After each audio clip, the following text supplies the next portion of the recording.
So I've recently been thinking about this thing that happened in April. And in April, when COVID was happening in Hawaii, there was a lot of rules. And one of the rules was you can't be out of your house after 9 p.m. or before 6 a.m. And there's three other regulations. The only time you're allowed to be outside of your house is if you're shopping, if you're going to work, or if you're exercising. And you can't do any of those things outside of those hours.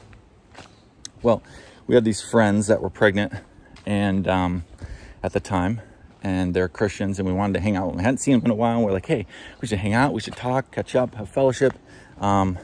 We should pray for you guys and your pregnancy more, and we should just chill, you know? And we thought to ourselves, let's do that, and let's go for a walk. So we decided to do that. We meet them down near a beach, and we're just starting our walk. And right when we start our walk, a whole parade, like 4 or 5 police cars pull up. And they're turn on their lights, and it's like, well, I'm not doing anything that they should be turning on the lights for, so I'm going to keep walking. Kind of ignore them, and then they get over like their intercom, like, stop, you know.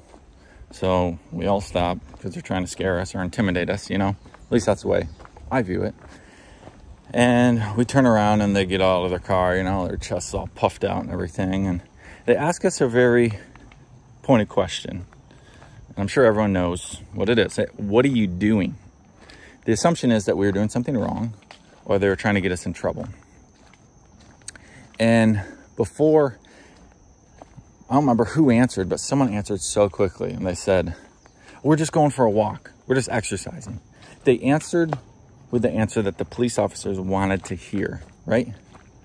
And it makes me think about a few stories in the Bible where believers don't answer with the answer the authorities want to hear.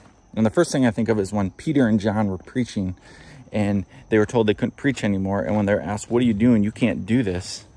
They more or less said, are you crazy? You're telling me I'm not allowed to tell people about Jesus. Have you lost your mind? I'm going to tell people about Jesus because that's what I'm going to do with my life. And that's what God called me to do.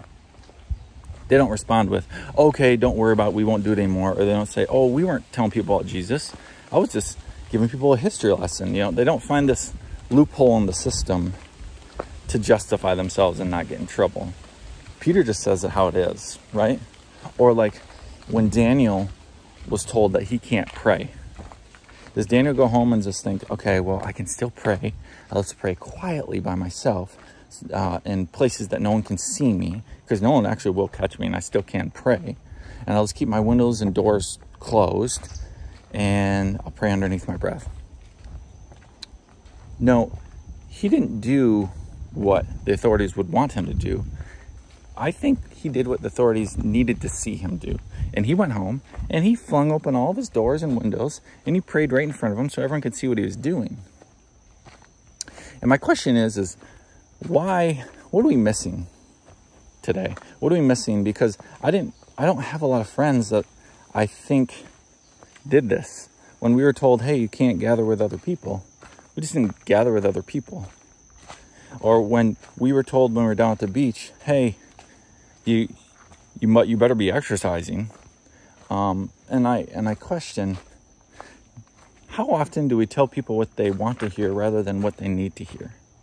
Like, I know what the police officers wanted to hear that day. They wanted to hear fear and trembling. They wanted to know that they had power over us, that we were going to listen to their rules rather than the rules that God has given us. And they wanted to know we were exercising. But perhaps sometimes I think we need to speak up for what they need to hear. And if I could have been a little quicker on my feet, if I could have answered their question a little faster, I think what I would have told them is, well, right now, we're hanging out with our friends, going to have some fellowship, going for a walk. We might pray for her because she's pregnant. And that's what we're doing. And I think as Christians, if people know we're Christians and we're not answering that way, I wonder what kind of witness we're being to them, right? Well, these Christians are so scared. They're going to listen to the laws of man before they listen to the laws of God. Or we're going to forsake fellowshipping together with one another and praying with one another because we're scared what Uncle Sam's going to do. What kind of light is that, right? And I'm not here to say that it's our duty every time to be bold or to answer this way. Maybe sometimes we would go to our prayer closet instead of flinging open the doors like Daniel did.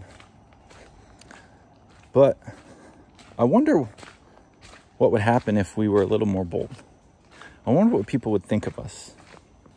And I guess my challenge today is to think a little bit more deeply about the way we answer questions, about how we tell people what they need to hear versus what they want to hear. And I would hope that people think a little bit more critically and think, maybe sometimes it's okay, to be bold and break the law like Daniel did, because we're only showing our allegiance to God and not to Uncle Sam, right? I would believe, or would like to think, I would love to have another chance to tell those police officers something different, because I think that God could have impacted their lives so much more if we told them we're Christians that are hanging out than the fact that we actually told them, hey, we're just going for a walk.